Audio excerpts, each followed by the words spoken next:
learn about U.S. and Philippine law, the information highlighted in The Legal Pinoy is for informational purposes only and does not constitute legal advice. There is no attorney-client relationship established during the show. Here now is Attorney Rhoda Yabes Alvarez. Hello, attorney. Hello, attorney. Kamusta?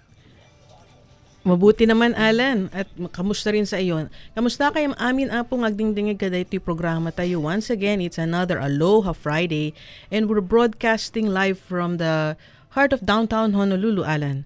And we want to wish everyone a happy extended Labor Day weekend.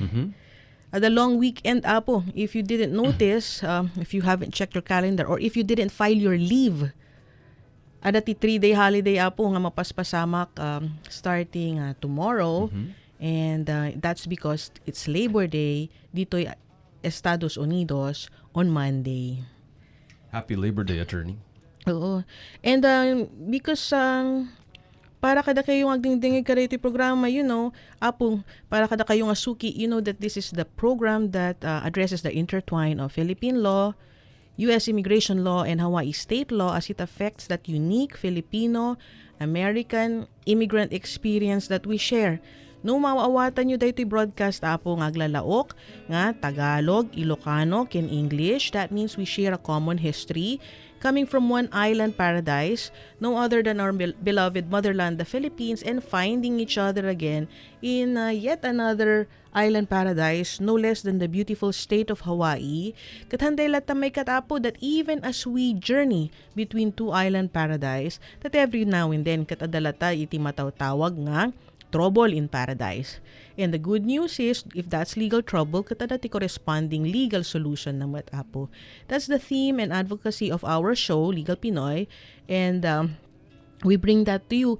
Gaputa siya po your host, Rhoda Yabes Alvarez, is an attorney in the Philippines, kan dito yung Estados Unidos, di particular nga Estados, kat New York, kan Hawaii. And together with my co-host, Alan Alvarez, we discussed dagito'y mapaspasama kay Jayes Pilipinas, dito'y Estados Unidos, dito'y Estado ti Hawaii, where we're broadcasting from Apo. And hopefully, we share from all this storytelling, Alan, or talk story nga makunkuna on the air regarding legal issues affecting our kababayans today. Thank you for that, attorney. So, I just want to remind our kababayans, minsan kasi nakakalimutan, but we want to salute also all our everyday heroes, Alan. August 29 was National Heroes Day in the Philippines. Araw ng kagitingan yun, ano? National Heroes Day. It was celebrated. Araw ng mga bayani. Ayun, Araw ng mga bayani was celebrated on August 29. That was last Monday. So, holiday naman noon sa Pilipinas. Itong Monday na darating, holiday naman dito sa Amerika because of the federal holiday. That is Labor Day, attorney. Labor Day. Yun. That's one of the questions in the citizenship exam, Alan. Araw ng manggagawa. Sa Pilipinas kasi ang araw ng manggagawa, May 1 eh. Kaya nga may kilusang Mayo 1 because it falls on May 1 yung Labor Day sa Pilipinas. Dito sa Amerika, it falls on in September. September 5, attorney. Okay. So Apo, I just want to salute all our heroes, Alan. Past and present. Amo yung Apo, nuhantay nga aggagat or nuhantay nga nagagat dito yung Amerika. Walang mangyayari sa'yo pag hindi ka nagsipag dito sa Amerika, Alan, at hindi ka nagtrabaho. Sinabi mo pa, attorney. Kaya lang, ang nangyayari, minsan, even as we work hard, hindi natin sinasaluduhan yung ating mga sarili. Kasi nga, iniisip natin ay kailangan tayong magtrabaho. But ako kasi, sa palagay ko, Alan, when we work hard, we are heroes in our own ways and in our own lives. Especially sa family life. Imagine mo pag hindi nagtrabaho ang tatay at nanay, paano kakain ng mga bata? Paano papasok sa eskwela? Paano mababayaran lahat ng bills? So pagka ganun, Alan, ikaw ang hero ng iyong pamilya. Huwag nating kalimutan 'yon. Okay? In the past episodes during Araw ng Mga Bayani, we saluted a lot of members of the community ng ating Hawaii community, Alan. Because marami dito sa Filipino-American community ng Hawaii ay mga talagang heroes. Number one dyan, Alan, syempre, yung mga veterans natin. Yung mga Phil-American veterans na lumaban noong World War II. Yan. At Yes, saka, attorney. dun sa iba pang mga veterans na talagang nagpakitang gilas din at talagang itinaya ang kanilang mga buhay para makamit kung ano man yung ating ipinaglalaban nung mga kapanahunan na yon. Kat adu apo tigdingding nga veteranos kat adati mang mangag ko nga adu iti damaglatta nga masapol nga may kaniti sungbat kadagitoy na duma-duma nga remedios nga available para Filipino-American veterans tayo apo. Especially ito nga bagong labas nga, Alan, na advance parole to allow their loved ones to enter the United States earlier and wait for their visas here. So marami kasing gustong applyan yan pero nahihirapan mag-apply kasi nga kulang yung kailangang ipakitang suporta para maipasok itong ating yung kanilang mga loved ones from the Philippines. So, kailangan talagang tulungan. So, no kaya ti patulong po, no kasapulan yung tulong, that we want you to know that our office is open to help our Filipino-American veterans para dagitoy nga remedyo nga available nga madama kat ma-applyan at the soonest time para mapakinabangan nila. You know, a lot of people have been saying bakit hindi tinutulungan ng veterans, bakit pinaiintay masyado ng matagal, bakit pinapangakuan ng maraming benefit pero hindi naman binibigay. Now that there is a benefit, Alan, it has to be applied for. And it has to be applied for the correct way kasi hindi automatic itong mga benefits na to eh.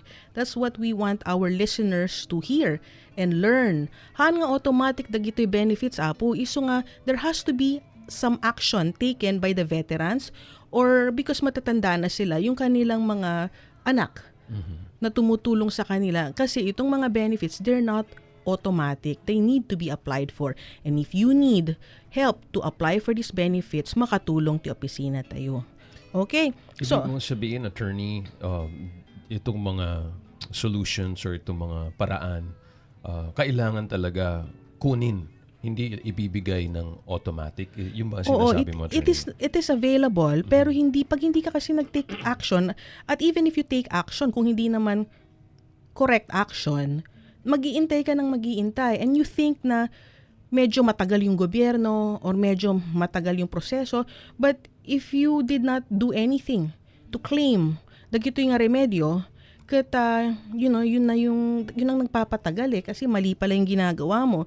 Kahit na masipag ka mag-intay, uray nagagat kay nga guray apo, no adam gayam ti action nga masapol nga aramidin nyo, but you haven't been taking it because you don't know that it's the appropriate action to take, or nagpatulong sila pero hindi naman alam din nung natulungan nila kung anong kailangan gawin, nag-iintay sila, kaya pala may ginagawa silang dapat.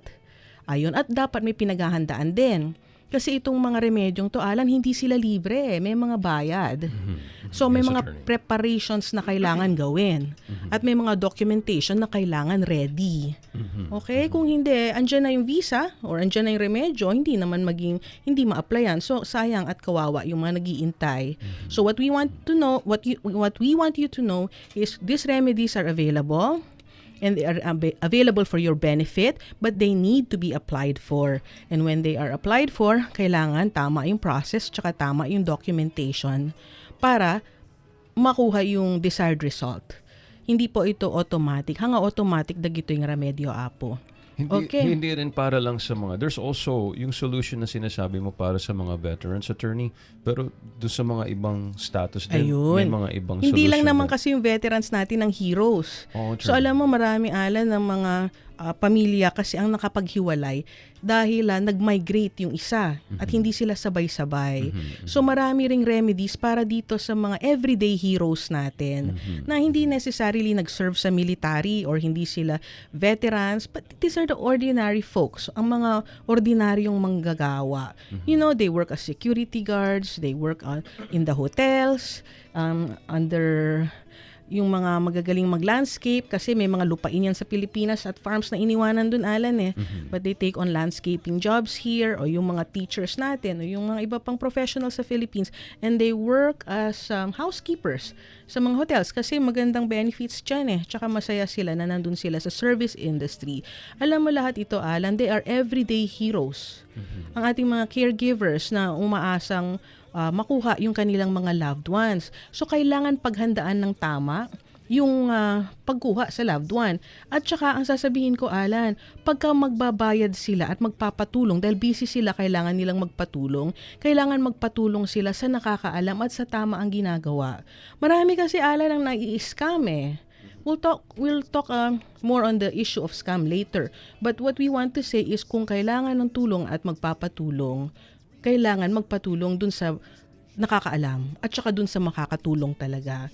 Marami kasi napapangakuan, hindi nila alam kung kanino sila lalapit, napapangakuan sila na matutulungan sila, bibigay sila 3,000, 4,000. Pagkatapos, mawawala na yung tao. Hindi mo na alam kung saan mo hahagilapin yung binayaran nila. Meanwhile, 3 taon nang lumipas, wala pa rin yung visa.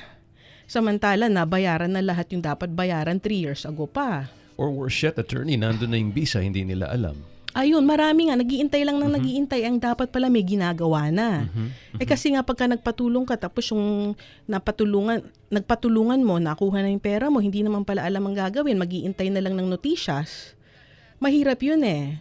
Kaya nga pagka nagpapatulong sa atin, bago pa man din hingin yung mga kailangan, naihanda na natin.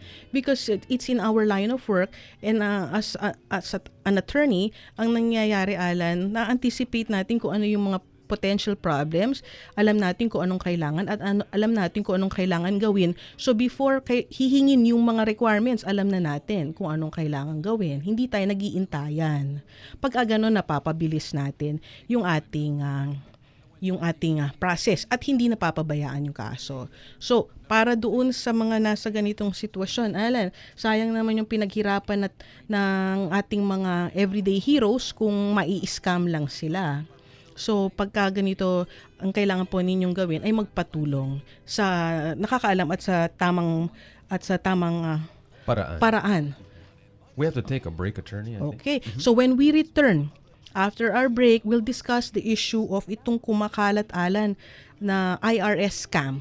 Nung agsublitay apo, after our short break, we'll discuss about this IRS scam nga mapaspasamak apo, no mawarningan tayo, kan maikan tayo iti advice kan balakad dagitoy tao nga mabalin nga mabiktima kada itoy nga scam. Don't go away. Legal Pinoy will be right back after a short break.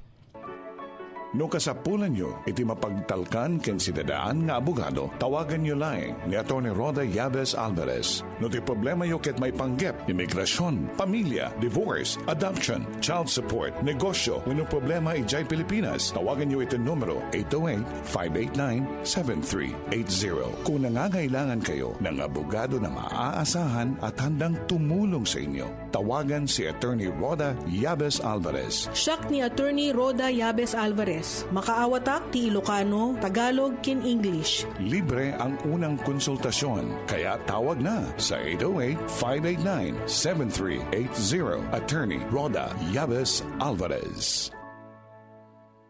Rangtay ti Iliw ken Sega, KPHI 96.7 FM. Kamusta po yung experience nyo na si Atty. Roda ang abogado nyo? Happy ako, attorney, kasi nakuha niya yung bata. Pero nung kay Atty. Yabes na, Alvarez, madali lang ang pagkuha ng mga papeles nila. Do you think you made the right decision coming to Atty. Roda Yabes Alvarez? Talagang siyang pinaka magandang attorney na nasubukan ko na at saka alam ko na matulungin siya. Marerekomenda mo ba si Atty. Alvarez sa mga ibang mga nangangailangan ng tulong? May re-recommenda ko sa siya. Parang sa mga immigration na problems, alam ko na kayang-kaya lahat ni Atty. Yabes yung mga problema ng pang-immigration. Kaya yung mga mahirap na papeles na lalo na papunta dito sa Amerika. Anong masasabi mo sa mga naghahanap ng abogado dyan? Ang gusto ko lang sabihin sa kanila, subukan nila si Atty. Yabes at saka friendly siya at saka mabait at saka matulungin at saka kung nandyan sa Pilipinas naman, mayroon naman yung mga kasama nila doon sa San Fernando Loñon kay Atty. Rodolfo Yabes doon, yung tatay niya at saka mga trabador nila doon at magagaling sila at saka matulungin sila.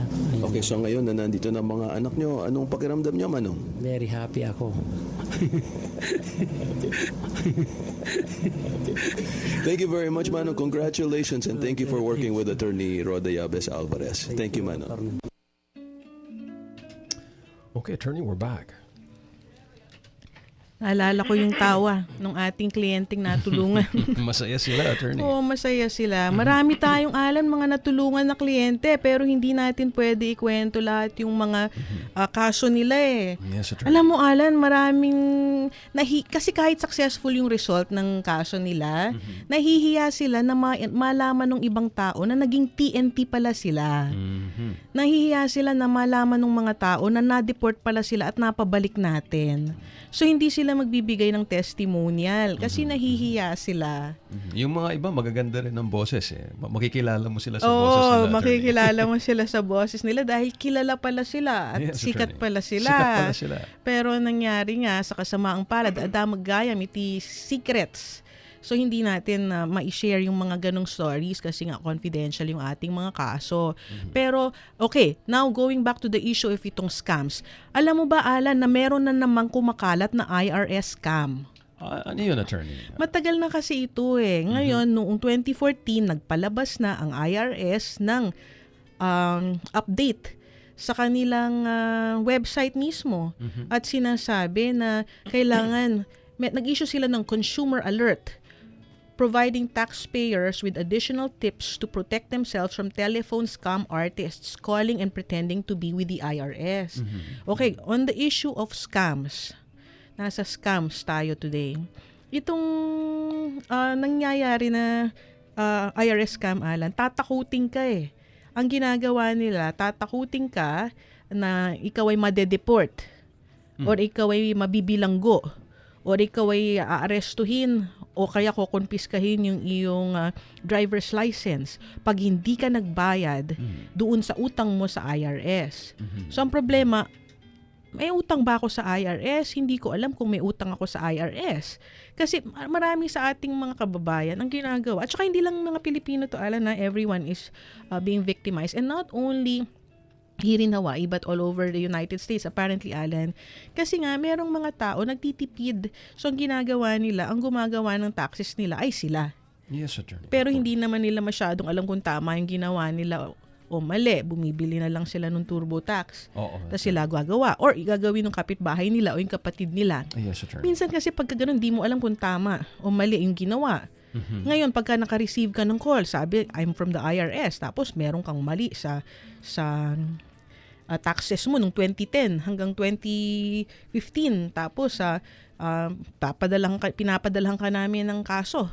Kaya lang hindi ka mahagilap sa bahay dahil palagi kang nasa trabaho and therefore ready na yung warrant of arrest. Huhulihin ka na unless you make a payment arrangement or you pay now. Pag ganyan ang narinig ninyo, scam DI. Okay? Why is it a scam? Okay, so Alan, let's go through these reminders or tips na binigay ng IRS mismo kung paano mo ma-identify na sinascam ka pala. Okay? Please, attorney. Nakalagay dito, okay, go. Ito. Alan, tulungan mo akong magbasa. The IRS reminds people that they can know pretty easily when a supposed IRS caller is a fake. Here are 5 things the scammers often do, but the IRS will not do. Any one of these 5 things is a telltale sign of a scam. Okay, the IRS will never, number 1, call to demand immediate payment, nor will the IRS call about taxes owed without first having mailed you a bill. Okay, Alan, kung ganito pala ang sitwasyon. Bakit kaya maraming nabibiktima nito? Kasi millions na ang nakolekta nitong itong mga scam artists na ganito. Alam mo kung bakit? Sa kinabisi ng tao dito sa Amerika, hindi nila malaman kung meron silang natanggap na bill sa kanilang mail at hindi lang nila nabuksan. Totoo yan, attorney. Minsan nga hindi na nila nakukuha yung mga mail nila o kung nakuha nila, hindi nila nabuksan, na itapon na. So iniisip mo tuloy, meron ba akong na-miss na bill? Totoo yan. Meron bang notice from the IRS na hindi ko na-aksyonan kaya napabayaan ko at ngayon I have to pay na kasi aarestuhin na pala ako. So pagka ganito, they play on the fact that you're not on top of your situation or medyo busy yung mga tao at napapangunahan ng takot. Or may kaunting duda ka, attorney. O nga kasi naggawa pa ng Sandali. taxes mo yung Tama ba kapitbahay yung mo. ginawa ni Manong or ni Manang so-and-so? Oo, Tama yun, ba totoo yan. Nagdududa ka dun sa Tama ba si gumawa. Tito, Oo. Nagdududa ka sa gumawa ng taxes mo kasi feeling mo, sandali, libre nga yung pinagawa niya pero mali pala. Ngayon, nahabol na ako ng IRS, mabayaran ko na nga ito, baka maaresto pa ako. Ayun, wala kang accountant, wala kang abogado. So, hindi mo alam na dapat pala everything has to be in writing bago ka pa man din masingil. Kasi you have to have the opportunity to find out, ano ba tong utang ko? Ano ba yung mali ko? To review. Oo. At saka kung mali, to appeal or to even present your side. That's called due process. Next, what's the next tip, Alan, that the IRS is giving us? Okay, the IRS will never demand that you pay taxes without giving you the opportunity to question Ayun. or appeal the amount they say Ayun, yung you ating owe. kasasabi na dapat in writing. Pangalawa, they will give you an opportunity to defend yourself. Oo Kasi naman. maaaring nagkamali yung IRS. Oo.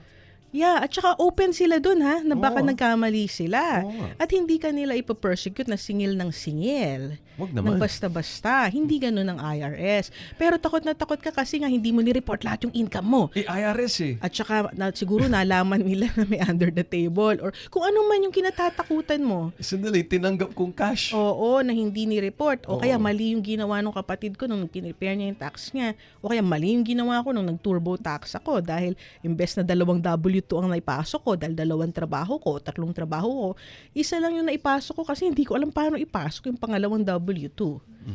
Anyway, ayun. Okay, the next thing, the IRS will never require you to use a specific payment method for your taxes, such as a prepaid debit card. Oo, itong mga scammers kasi, they will ask you to go to a certain place so you can make the deposit under some sophisticated way na sasabihin nila, you go to this place and then you pay through this method. Hindi kasi ganun ang pagbayad sa IRS, Alan eh. There's specific instructions. And normally, pagka ganyan, pag hindi nyo alam ang ginagawa nyo, magpatulong sa nakakaalam. Ayun. So, sino yung nakakaalam? Pag sinabi natin nakakaalam, Alan, those are professionals. They're not anyone who says na alam ko yan because I went through the same experience pero kapitbahay mo nga o kapatid mo or hindi niya alam.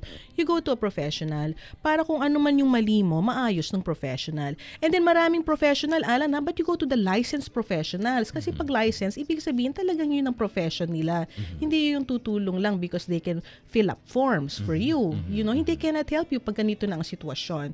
Pag tinawagan ka ng IRS kuno or yung scam artist na ganyan, sasabihin mo sa kanya na you talk to my accountant or you talk to my attorney.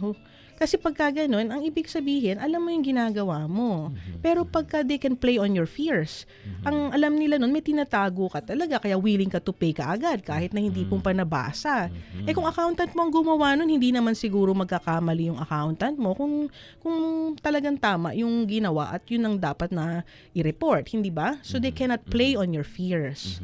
Okay. Okay, the IRS will never ask for a credit or debit card numbers over the phone. Ayun. Pagka ganun, hindi tama yung mode of payment na yun. Kasi iba ang payment methods para sa IRS. And there's one more, attorney. Okay. I think pinaka-importante ito. Ayun, ano ba yan? Okay, the IRS, this is really important kasi nakakatakot to. The IRS will never threaten to bring in local police or other law enforcement groups to have you arrested for not paying. They Kasi will never do ganito that, ang attorney. ginagawa dyan. Pagka nasa phone ka, nasa phone yung IRS kuno o yung scam artist, nabilib ka naman na taga-IRS dahil parang sounds like taga-IRS kasi may Indian accent. Maraming Indian doon, minsan attorney. isip natin sa Indian. IRS maraming Indian. may Indian accent. Oo. Anyway, anong nangyayari? Pag sinabi na ipapapulis ka namin pag hindi ka nagbayad ngayon, that's an indication Scam. na talagang scam yon. Kasi hindi kasi ganun ang proseso, Alan. The legal process protects you. Okay? Thank you naman, The legal attorney. process protects you. So pag ini-scam kang ganun, sana naman maintindihan nila that there's a legal process that can protect them. And therefore, wag naman sila mag-fall victims to this scam because their fears are played upon and feeling naman nila talaga may mali silang ginawa or takot na takot. Baka ma-deport itong mga ating mga bagong immigrants. Kahit matagal na immigrant pero busy magtrabaho, hindi naaayos yung kanilang taxes ng maayos, yan, Alan, ang price that they have to pay. They can fall victims to scammers and scam artists. So we want to share this information para wag po tayong maging victims sa scam. Hantay, po nga, balin nga, victims ka rito scam, what we need to do is do what is right. And if you know that what you did is right, hanggang nga mabutang. Kung alam mo tamang ginawa mo, Alan, to the best of your ability, kasi nag-seek ka ng help ng professionals, bakit ka matatakot na may mali kang ginawa? Nagpatulong ka nga sa nakakaalam. Okay, so this is our message. Sapay ko we have shared some information that you can glean lessons from dati maala tayo nga adala po at least ma-entertain tayo kadag ito nga istorya tibiyag dito yung Amerika apo because these are interesting. Alam mo sa Pilipinas ang tawag nila dyan budu-budu. Budol-budol pala. Budol pala is a worm. Budol-budol gang. Yung bang bakit magbabayad ka na lang ng malaking pera kasi nga na-scam ka. Dito sa States, yan, one of the scams na dinescribe natin, itong IRS scam. At saka dahil sa takot mo sa IRS, ay baka bigla ka nga mapabayad, hindi ka naman kailangan magbayad. Dahil unang-una, hindi pala IRS yon. At pangalawa, wala ka naman palang ginawang mali kasi nagpatulong ka sa professionals. No kasapulan nyo apo ti katulungan, para kadag ito'y parikot itilinteg, makatulong kami. Siya ni Roda Yabes Alvarez, abogado dyan Pilipinas, kan dito yung Estados Unidos. Partikular nga Estados Hawaii, New York. O dati opisina tayo nga Masarakan, ijay 905 Umi Street, Suite 206, Honolulu, Hawaii, 96819, the zip code. That's in the heart of downtown, in the heart of Kalihi, Alan. And damat opisina nga Masarakan, ijay Pilipinas, ijay Yabes and Yabes Alvarez Law Offices, Yabes North Paseo, Rizal Avenue, San Fernando City, La Union. Itelepono tayo Honolulu, so you can make your appointments is 808-589-7380. That's 808-589-7380. Tumawag kay Apo for your appointments. Initial consultation is free. Okay, Alan, so until next time, we will continue our talk story. Sapay ko maapo that you will find time to rest and enjoy your Labor Day weekend. Until next Legal Pinoy, Diyos tig